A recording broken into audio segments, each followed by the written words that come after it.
Assalamualaikum warahmatullahi wabarakatuh. Selamat datang dan selamat berjumpa kembali di kelas Sosiologi dan Geografi Daerah. Pada kesempatan kali ini kita akan membahas tentang Sosiologi dan Geografi Indonesia, di mana Sosiologi dan Geografi Daerah merupakan bagian daripada Sosiologi dan Geografi Indonesia atau secara nasional.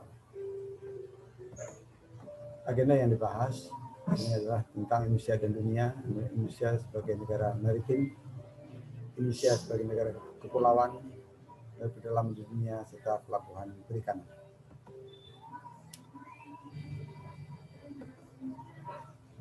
Sebagaimana diketahui bahwa negara Indonesia, kita lihat peta dunia, ini berada di antara dua benua dan dua samudra,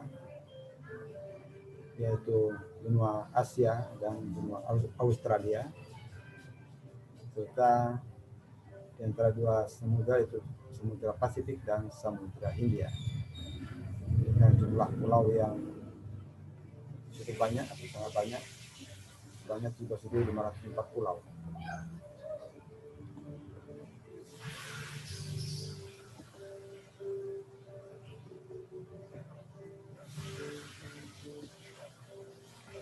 Di sini Indonesia disebut juga sebagai negara maritim, di mana tadi saya sebutkan Indonesia berada pada posisi silang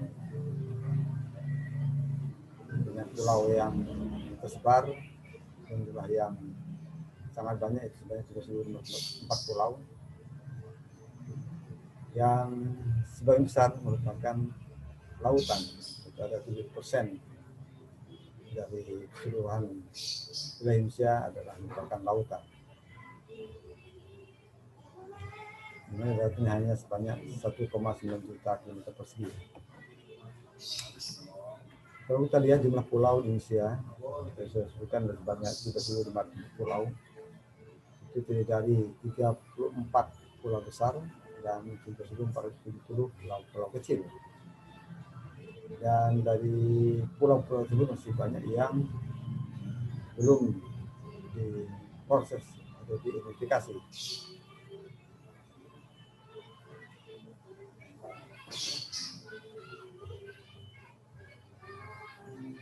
Kemudian dari pulau tersebut juga sebagian besar juga masih belum berpenduduk atau tidak berpenduduk, banyak 87,64%. Hanya ada 12,36% di pulau tersebut yang berpenduduk. Kemudian kalau kita lihat laut pedalaman di dunia atau World Island Sea, di mana laut pedalaman itu adalah laut di mana perairan dan cuacanya sangat mendukung untuk keamanan lalu lintas pelayaran niaga maupun wisata karena terlindung dan dibentengi oleh pulau-pulau yang mengelilinginya. Indonesia adalah pemilik laut pedalaman terluas dan terpanjang di dunia. Sini kalau kita perbandingannya seperti laut pedalaman Jepang hanya 250 mil atau 480 km, sedangkan Mediterranean hanya 1.800 mil atau 3.000 km. Sedangkan laut pedalaman di Indonesia atau di Nusantara ini ada sebanyak 2.700 mil atau 5.400 km.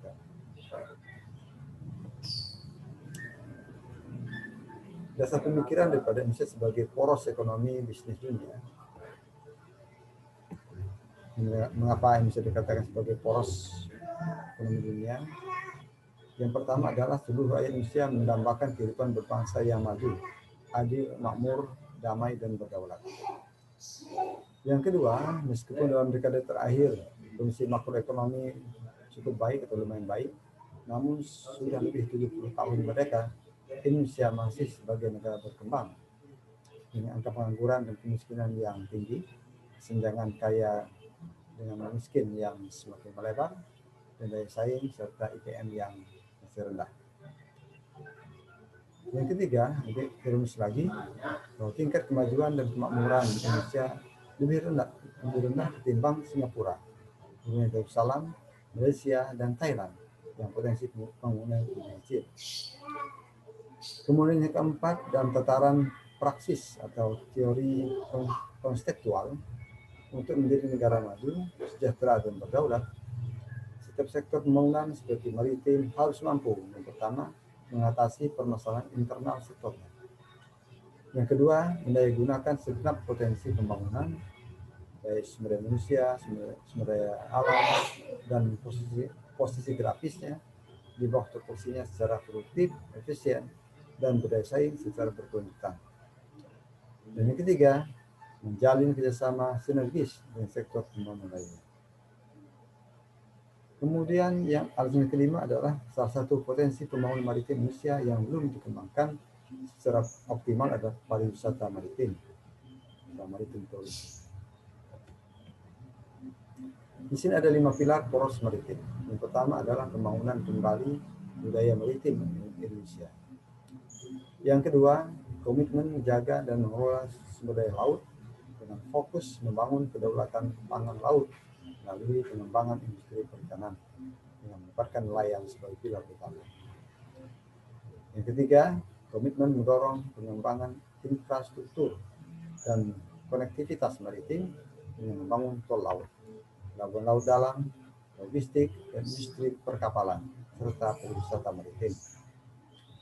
Yang keempat, diplomasi maritim yang mengajak semua mitra Indonesia untuk bekerjasama pada bidang kelautan. Dan kelima, membangun kekuatan pertahanan maritim.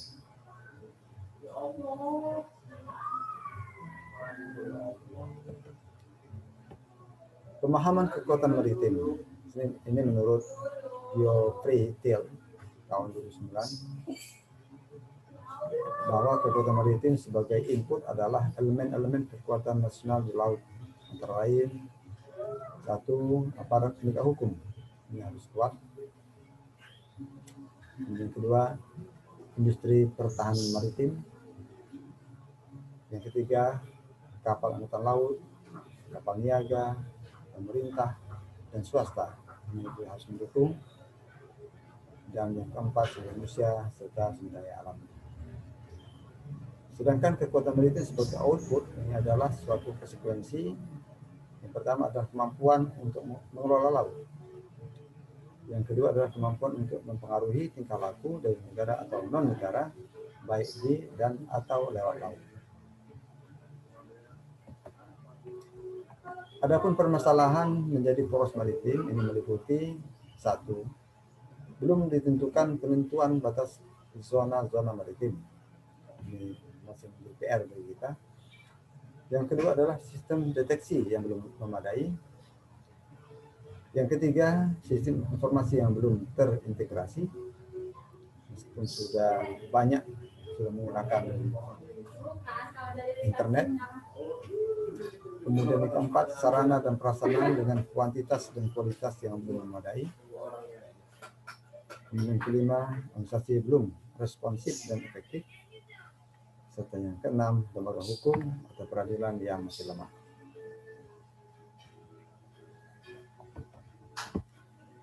Ada 11 sektor ekonomi maritim yang bisa kita kembangkan.